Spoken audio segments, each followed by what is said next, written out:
How's it, football family? Welcome to the very first show of the Panenka Pundit. You will see that I am not alone here. Thank you. I'm here with two of my friends who's going to be helping me right here with the show. So before I introduce them, I just want to explain to you all, our first language is Afrikaans. So if we talk here and we talk a little bit strange, we sound a little bit noisy, point one is because I am in voice. Point two is because we are Afrikaans. All right, so I am Ruan Kruger, aka the Ruan and Only, and I will be the Chelsea representative for this show. Right, and then on my other side here, we have Ivor Swartz. Say hi, Ivor. Away. Right, so Ivor will be the Liverpool representative. So any news, any predictions, anything that's exciting from the Liverpool side, he will report on for us on the show here. We are going to try our best to do this on a weekly basis, right? So if you like it, please subscribe, please comment, please share with your friends. If you don't like it, please still just do the same. All right, so we've got Ivor there representing Liverpool, and then from the Man United front, we have Louis Janssen-Rensford. What's up, Louis? Lacking you guys, it's good to be here. Thank you for this opportunity. All right. Yeah, so Louis got a nice mug there, chappies. Nice and old school South African. All right, guys. Sponsorship for the show, please. Thank you. Yeah, do they even still make chappies? I don't even know that. I think so. That'd be nice. I hope they hear this. Anyway, boys, let's go straight into it. And what a flippin' cool weekend we had of sport. Springboks won, basic B team against the strong Argentina side as always. That's a good thing. And we are here for the footy, which was also a good weekend for our three teams right here. So Chelsea had a very good weekend.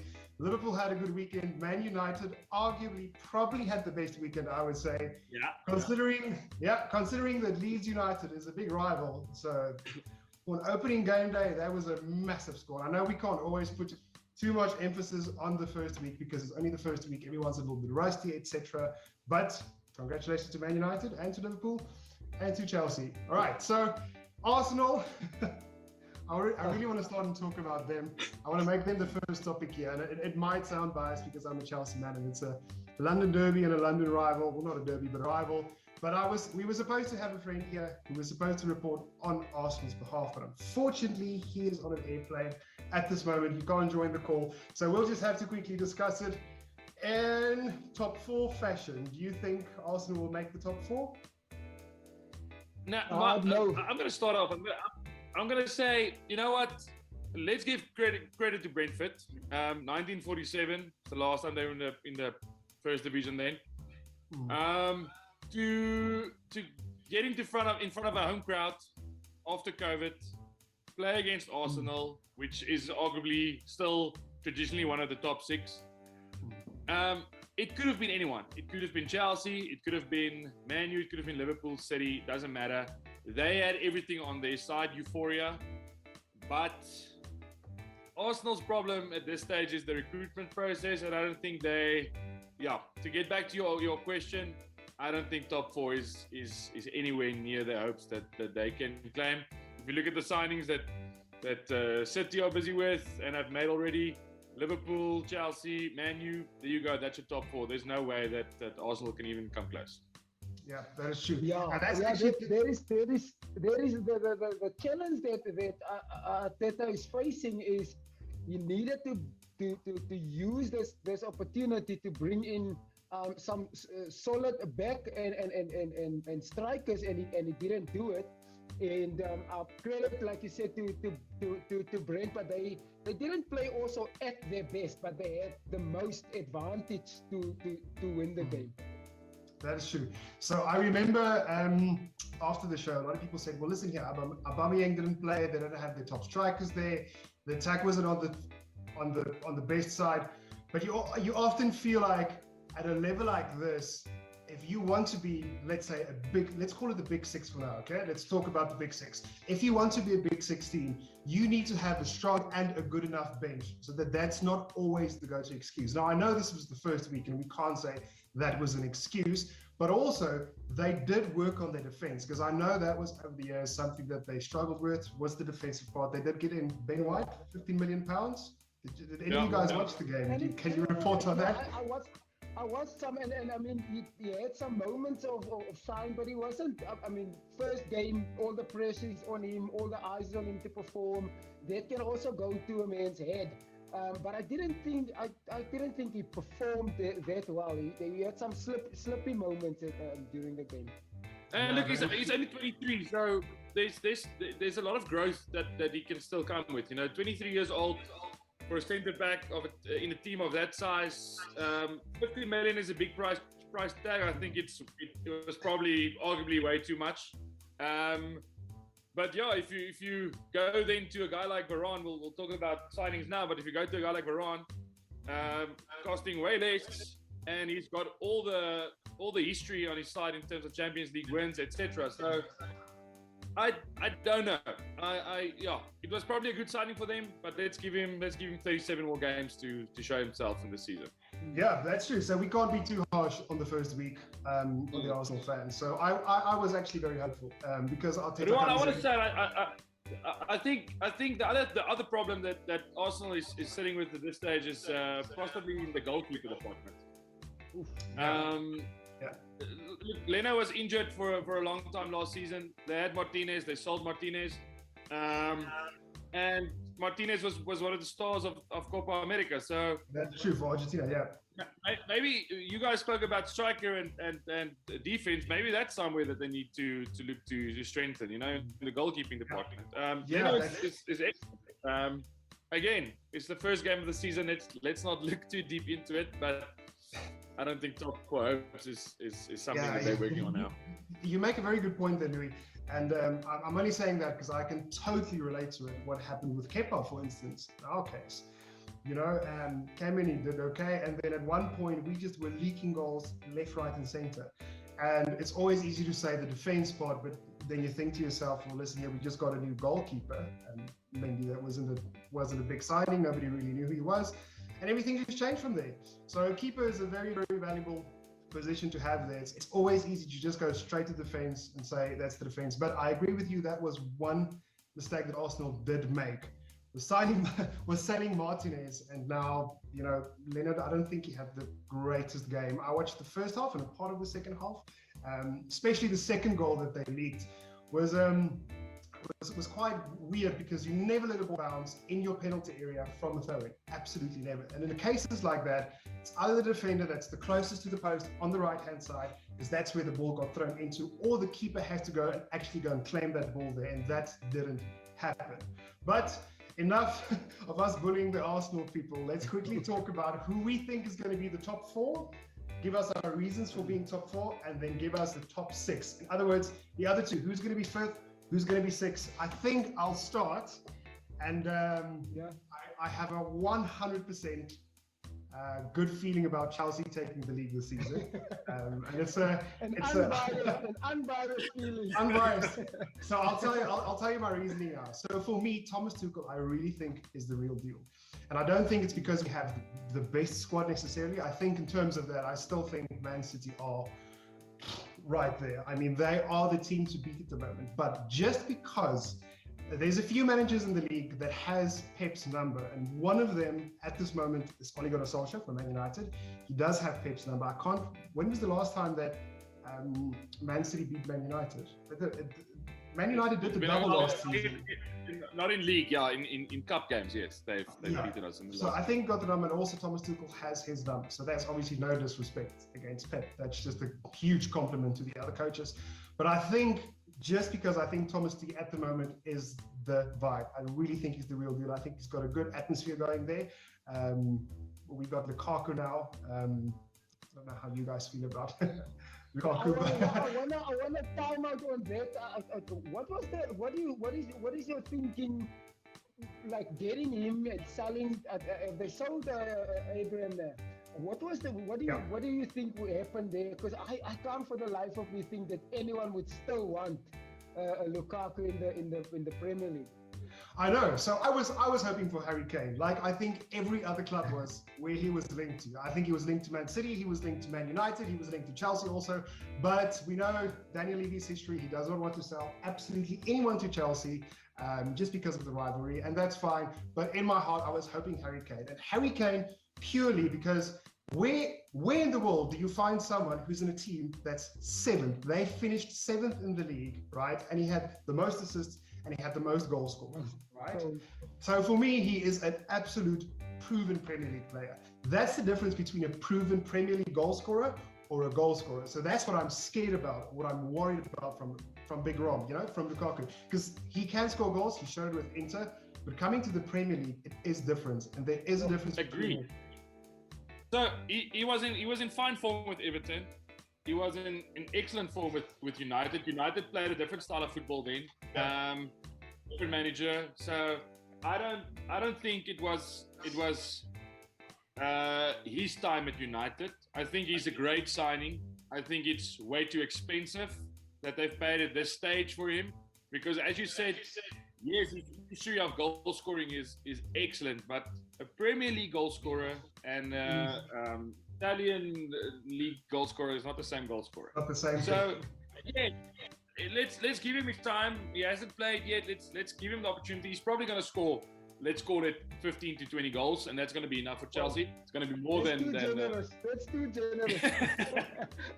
Well, anything better than Werner, then that's a win for Chelsea. So let's give him time. Let's give him time. I think he's a great signing. I agree with you, Ruan. I don't think he's the best signing. But with that price tag comes a lot of responsibility, and that might be a too big a call for Chelsea, who's already got a massive attacking front. Let's call it a front five or a front six, and he's just going to be another one in that bunch, So Chelsea's already got the attacking power. They just need to start scoring the goals as well. They are already, but I think it can just go to the next level. That's true. Yeah. So that's my call. That's the reason I think they've got an absolute. There's so much depth in the squad.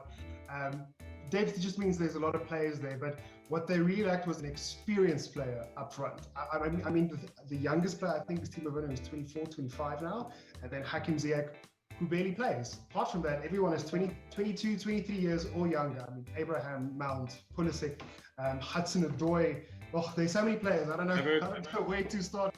So I think they say specifically they want an experienced man up front, and that's what we'll get in Romelu Lukaku. And also, what I've seen from the reports, and I don't know how accurate this is one of the coolest and the worst things about the transfer rumors, is that there's always speculation, and this person said that person said that. But Rom said he did want to come back. He did want to come back. That was one of his things. He felt he had unfinished business here.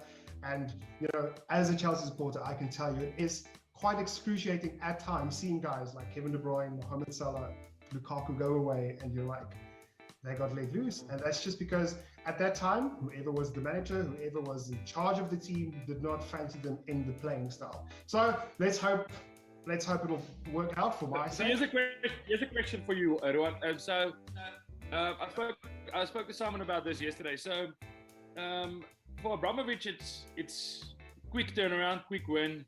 We need the Champions League as soon as possible, and he's done that in the past twice now. So Rom is not going to stay for 5 years. Even though you sign a long contract with him, he's going to stay 5 years. He didn't stay long at Chelsea. He didn't stay long at Everton. That was probably one of his longest stays. He was at Man U for 2 years. He's been with Inter now for 2-3 years. So he's not going to stay long. And he's probably going to be bought by someone else again in 2 years' time. So what you're saying now is, yes, he wants to come back.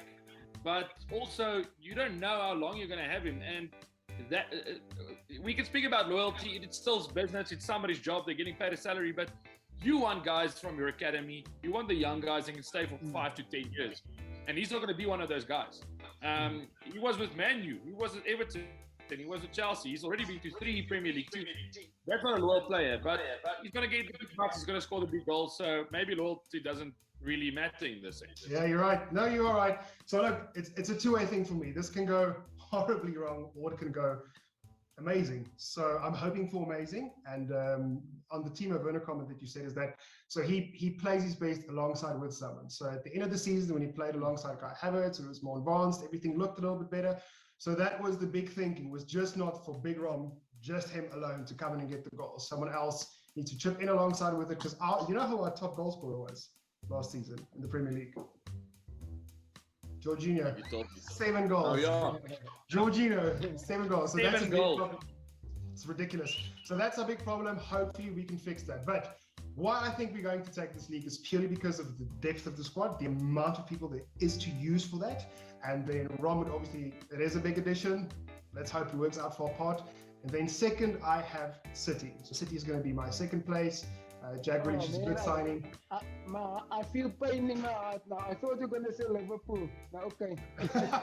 So Liverpool on my list is going to be fourth. And I'll give you my explanation right now. So I was someone who was I'm a big fan of Klopp, actually. I think he, in the beginning process, everything he built there was fantastic.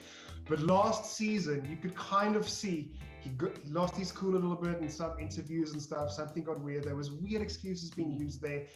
Maybe it's just a weird way for the managers to get rid of the media, give them something to talk about. I don't know what it is, but I think just because I mentioned just now about Chelsea and the depth thing, about Man City and the depth thing, I don't think Liverpool have that depth, and I think that's one thing you guys might struggle because you only signed one player so far. If I have that correct, that is for. It's not for who did you sign? The defender Joe? No, not Joe Gomez. The young defender. Who did you sign now? The young defender, the French young defender. I forgot his name now. Sorry. Pundit. I forgot. Yeah, you're right. Lou, you're right. So that's so far the only signing that you guys have. I mean, it's a good one because Virgil is 30. He's on the verge of being 31. So I think that was a good signing. But that's basically it. So if you ask yourself, if Mo Salah is not there, who's going to be scoring? I know Sadio can score a little bit, but what's going to happen if injuries happen again? So that's my reason why I say I think Liverpool is going to end up fourth, and I think United is going to end up third. That is my prediction for the top four.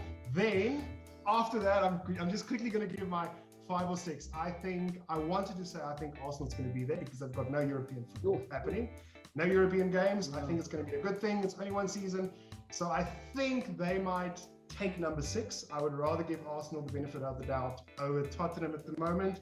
And I do think Leicester's going to end up 5th. I think they've had a good few transfers happening for them, and they're a very well managed club. It's a little bit romantic seeing them do so well, without big money, without big names, all those things. So that's my top 6 right there. I think first is going to be Chelsea, second is going to be Man City, third is going to be Man United, 4th Liverpool, 5th Leicester, and 6th I'm going to go with Arsenal. All right, now you guys can wax lyric about your predictions. Correction, I just see it's Konate, Ibrahima Konate. That's the guy that was signed by Liverpool. Yeah, 36 mil from RB Leipzig. 22 year old. Yeah, that's a good start. Yeah, young man, but it's a good start. Well, we can talk about Liverpool transfer business just now. So my prediction for this season is if there's one season that we actually stand a chance of winning Premier League, is this one because of the recruitment, because of it's Ole's 3rd year, going on to 4 now. This is the season that we need to make the big move, and we were quite close last year. We fell out of the bus during the last bit of the season, and we had a lot of hopes on the Europa League. So let's hope. I think this is our season. I think the type of signings we've made are great. Hopefully 1 or 2 more coming in. But yeah, this is our best chance of winning. What I'm afraid of is that City signed Grealish so far, who is a world-class player, but I don't know if he's a world-class player for Man City. That's what I agree. I agree with that. And Harry Kane will be the best buy they can make in this window. So yeah, let's do the buyers thing, and let's say Man U 1, probably Chelsea, Man City 2-3. I think I can also give credit to Chelsea, especially with Lukaku there. Maybe giving some hope to the other ones, the younger ones, and saying let's do this.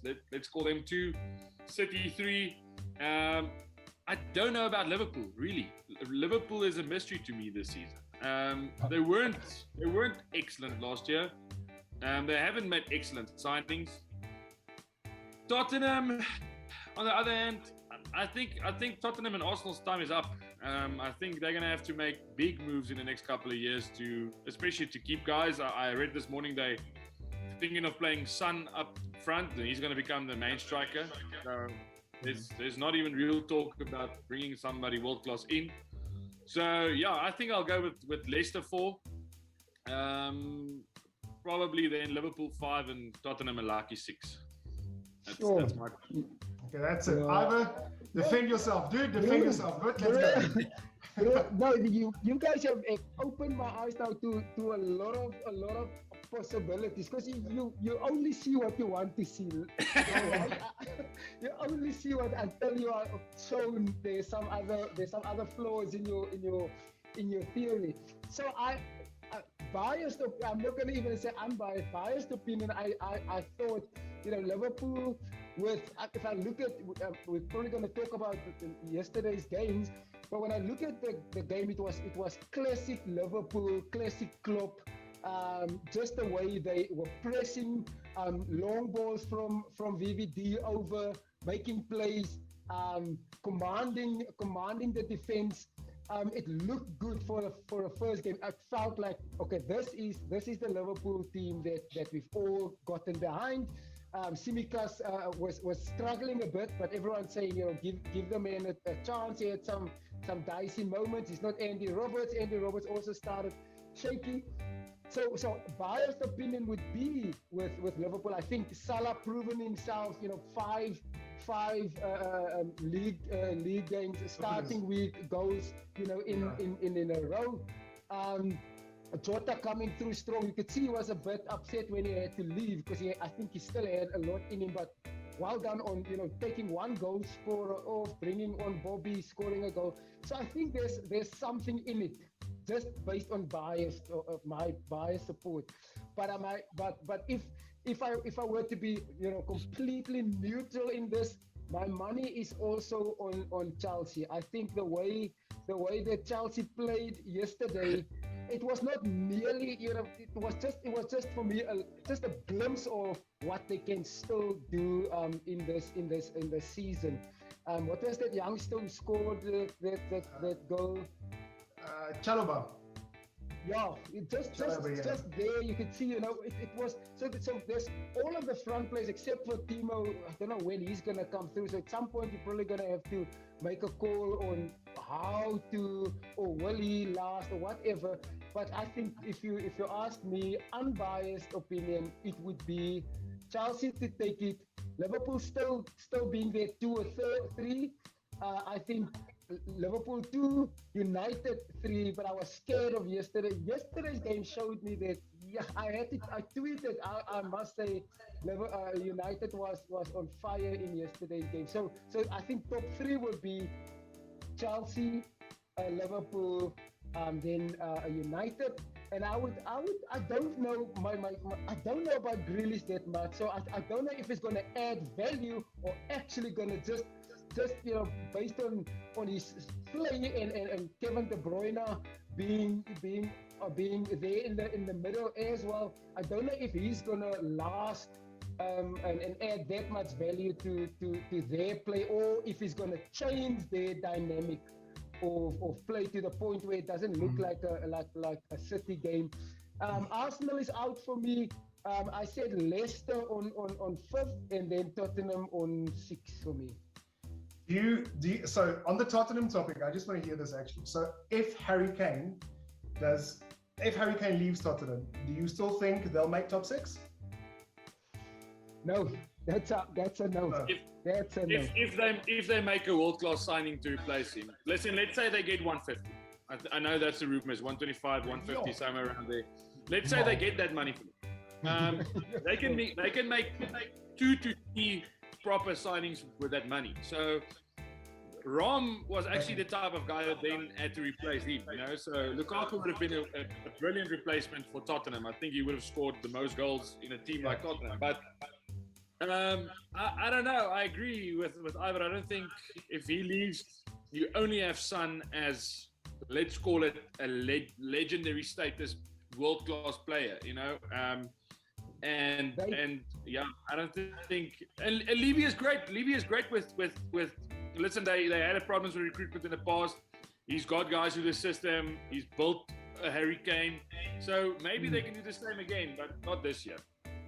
Yeah. So well, they should take Origi from us, and they should take Origi.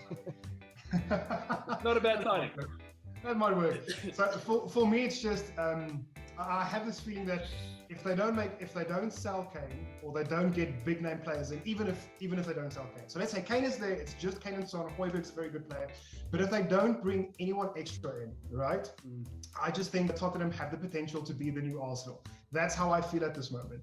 Is that for drastic times you need drastic measures? You know, that's something that. It's one of the best things of being a Chelsea supporter, and it's one of the worst things because you get emotionally attached to it, and then you lose someone. But that's how it works. If something doesn't pop out, if something doesn't work the way it's supposed to work out, you know, Roman just says, "Well, for tech, we'll find somebody else." Yeah. So that's the good thing, and that's one thing that I think Tottenham lacks a little bit is that absolute. We're going to go in for the kill. We're going to go for the neck when it comes to signings, when it comes to how they choose managers. Because apparently there were talks with Conte, right? Antonio Conte, who was at Chelsea and who was at Inter now, who is a proven winner. He is a proven serial winner. And the rumors that I've heard, so I don't know if this is accurate, so I'm talking under correction, but the rumors are that he's too mean to the players, or he's a very hard manager. You know, they want nice guys, hence that's why Poch always lasted long. Everybody liked Poch. But unfortunately, in this climate, and if you play in the biggest, toughest league in the world, which is the Premier League, you can't choose those stuff. So that's how it feels to me. So maybe I'm wrong. We'll see at the end of the season. But I think choosing someone like Nuno over Conte because he's a nicer guy than Conte is, like, that doesn't make sense. Secondly, for me, that doesn't make sense. Conte also said no because Levy didn't buy into his plan, and his plan, he's known for buying big name players and spending money. Tottenham is not known for spending money, so that's true. The relationship wouldn't have worked. But where that is my point. Nuno comes out of buying lesser known guys, building them, becoming stars, etc. So yeah, I think that the two plans are going to merge a bit better than the one that Conte had. I don't say it's an answer. It's not the right answer at this stage for Tottenham, but it's at least something to try. Yeah, no, I completely hear you, but that's what I just said. So for me, you need to have that.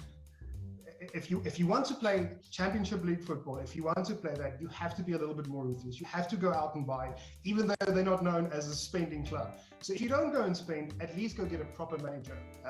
But the manager wants them to spend, so I hear what you're saying there. But that's my fear for Tottenham, is that they're going to turn out to be the new Arsenal in that sense, where they don't spend enough. They maybe hold on too long to managers who they just love or like, and then you can kind of feel, well, listen, here, it's time to go, like Arsenal did with Arsene Wenger, for instance. Hey, it was great for them in a time, but that's it. But let's see how it works out with them. I'm not going to lie, I didn't think this chat would go so swiftly and fluently on our first show. It was just awesome. So we are nearing to the end, but before we get there, there's something that I want to do at every end of the show, all right? And that's how we nominate players we thought was the best on the opening weekend, and maybe someone who was a little bit on the weekend. All right, and if we say the best player, we're going to call it the Fox in the Box, all right?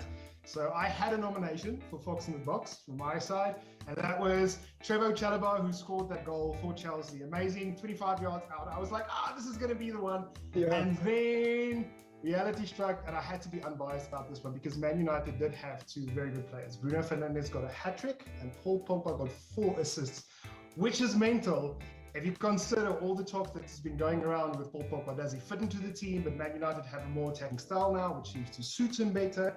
So I would say Bruno Fernandes, just because it is a hat-trick on the first week. That is a hectic thing. I don't know. Louis, you said Pogba. You think Pogba's going to be it? Yeah, it's not that I disagree with you. I just think 4 assists. He had 3 the whole of last season. 3 assists the whole of last season. He's already scored 4 on the opening weekend, right? That's number 1. Number 2, some of those balls were placed in such a position that you have to score them. So yes, well done to Bruno. It's excellent. Remember, he played only a couple of games in front of the Old Trafford crowd before COVID. Back now, capacity crowd, and he scored a hat-trick. So he's the type of player that I think is going to be fueled by the crowd this season. He's going to love it. He's going to love to showboat in front of them and score the goals. He is a world-class player, but yes, my fox in the box will be Pogba. 4 assists, and some of them were incredible balls. They weren't just a short pass to a goal. They were incredible balls. And I think on the topic of Pogba as well, I think the culture at United is a healthy one at this stage, especially with Varane coming in, with Sancho coming in. I hope they can sort out the contract problems with Pogba. I hope they can keep him. Going into a last season, anything can happen. But I know there were talks of him going to PSG.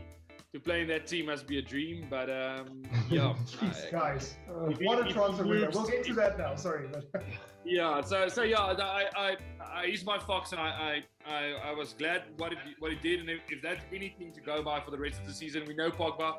He's a brilliant player, but sometimes he just takes kind of a month break and he's not on form. But if he can play like this for the rest of the season, with Bruno, with Mason, with Rashford coming back sometime, Sancho coming in, it's going to be a scary strike force.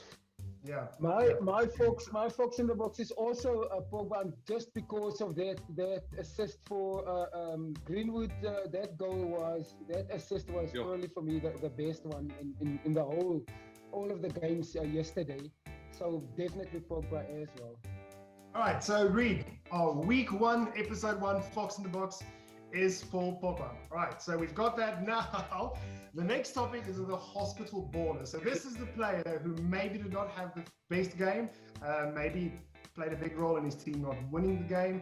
I'm going to start, and I'm going to nominate Leno for Arsenal. Plainly, because of what Louis mentioned earlier with the whole transfer thing, I think Arsenal lost it was a bad call from their side, and the fact that he's actually playing now, or he played on yesterday's game, Leno, and the second goal that they conceded, where he didn't cover his post, or the defender didn't cover his post, but never let the ball bounce in your own penalty box, and that's what happened, and it was an easy header home. So I am going to nominate that, just purely because of the nature of the game. Also, Arsenal losing to Brentford, who hasn't been here in 74 years, I think, if that's correct. Louis, was that correct? Well, it's the first time that they've been in the Premier League since 1947. So yeah, so Arsenal gave them a fantastic opening record, and Arsenal scored themselves a bad opening record. So that's going to be my hospital baller. You guys have anyone else in mind? No, for me, it's no, also I think yeah. Ivan, go, dude. Agreement. I think also Leno. I mean, there wasn't much he could do with that first goal. That was a good strike. But if he's your number one goalkeeper, that's a rookie error for a goalkeeper to make. Not even in school footy a goalkeeper would make such an error. So definitely also Leno for me. All right, cool. And then just quickly before we wrap up, I just want to ask you guys, in your opinion, which team so far is the winner of the transfer so far? Which team is winning the transfer so far? I think it's going to be Man United from my side, plainly because of the amount of money you paid for Sancho and for Varane. That's ridiculous. Because the rumors for Sancho last year was 120 about, if I have it correct. I think we were at 120 million pounds, and all of the stuff, it's like 73 mil or something. Like, that's ridiculous. So I think you guys are winning it. That's my opinion. Just purely because of the amount of money you guys spent for them. I don't think it's that much. Well, I don't know in which world we live in where we don't think 73 million is not that much money. But anyway, if we take it into consideration, I think Man United won this one. Louis, you agree? I agree. I think especially because we bought 2 superstars, City at this stage with 1 superstar, Liverpool with a good player, not let's not call him a superstar yet. Chelsea buying a superstar for a lot of money. So it's 1 signings, and then United at least coming in with 2, and also not that big amounts of money, as you said, 35 mil, 73 mil. So it's just over 100 mil for 2 amazing players. And Varane was announced yesterday, finally. Finally. They've already signed the deal. Finally was announced, finally was at Old Trafford. So I think it's going to start moving quickly now. As soon as he gets into the practice sessions and so on, we can maybe see him next week already. Okay, perfect. Ivor, your call. Yeah, I agree with both of you with United getting it spot on. I think Liverpool will have to do some deep work and some searching. I know Liverpool, they also have a lot of looking out and seeking for talent and wanting to build from the academy. But I think there's a lot you can do in just putting a lot of money aside to buy bigger players. But when you have a squad that's so rich with goal scorers and so many egos and people that, it's difficult to get bigger players on. So I think there's also a sensitivity around that. But when a team is not scared to say, we this is where we want to go, and for that we need to pay the amount of 100 mil for 2 players, let's do it. I think United is taking it.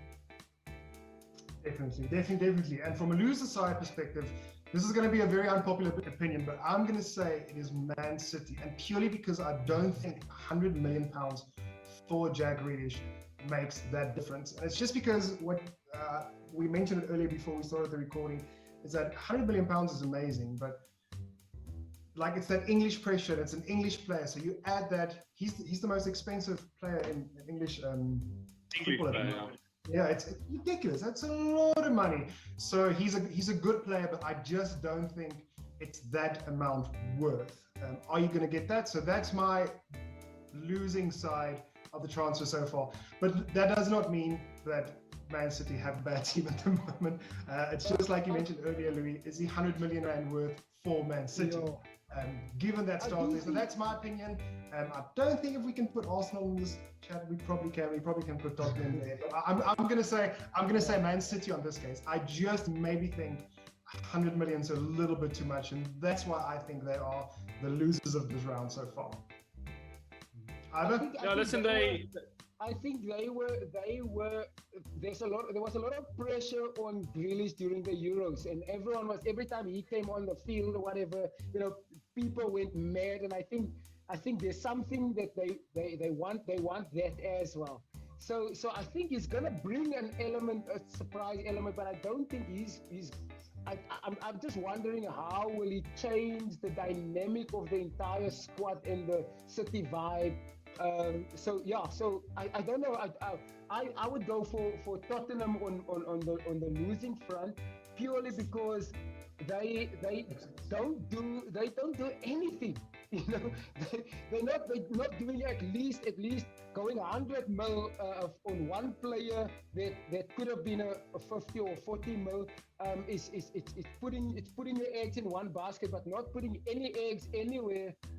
It's also not cool. I'm not going to name a loser, everyone, but I'm not going to name a loser. I want to change my winner. Okay. I want to change it to Aston Villa. Because Aston you're Villa, right. Yeah, that's true. 100 million, okay? They went on to sign Buendia from Norwich. He was an amazing player when he was in the Premier League, in the Championship. Ashley Young, they got for free, and we know what he can do. He's old now, but yes, he's still got the firepower. Danny Ings, who was England call-up, and Axel Tuanzebe from Manchester United as a loan. So they've done the business right. They took the money that they got and they went to extend their squad. They filled spaces. So I think, yes, let's go with the big teams and they're making amazing signings. But for a team like Aston Villa that finished in the top half last season and was really a problem for all the teams, especially with Grealish there. And that's why I agree with Ivor. I think Grealish fit into the Aston Villa setup, and he was a superstar there. To go to City, you're gonna struggle to be a superstar in that team, firstly. And secondly, I don't know where he's gonna fit in with Aguero gone. Maybe they're gonna make a false 9 move. I don't know. But yeah, I think my winners, I have to change to Aston Villa. Great business. Yeah, good call. That's a good call. Well done, Lou. That was a good call, actually. Yeah, they did go out. And I think that's what everybody expects from Tottenham. They expect them to do that. Listen here, sell Harry Kane, move on with your life, take that 150 or 120 if it goes through, and just go and spend it on 3 or 4 very good players. Some of them young, some of them mildly experienced, 26, 27-year-old, and you actually have a squad there. So I think that's what everybody's gripes are with Tottenham. But Aston Villa, definitely, they had a fantastic window so far. But the window's not done yet, so we can still ponder on about this next week, the week thereafter. And that's the great thing about all these rumors. There's so much stuff happening. The transfers always take forever to get confirmed and to announce.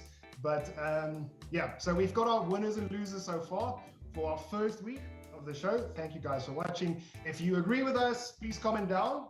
Tell us what you think of it. If you don't agree with us, just don't be rude about it. Just tell your opinion. That's pretty much it. We are the 3 smartest guys in football in South Africa at the moment. Self-proclaimed, 100% biased. Thank you guys for tuning in. Louis, Ivor, thank you guys for making us time available to join me on this chat. And then we will see you guys next week.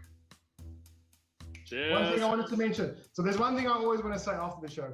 Because the show is called Panenka Pundit, we have to end the show and always say, remember to chip the keeper.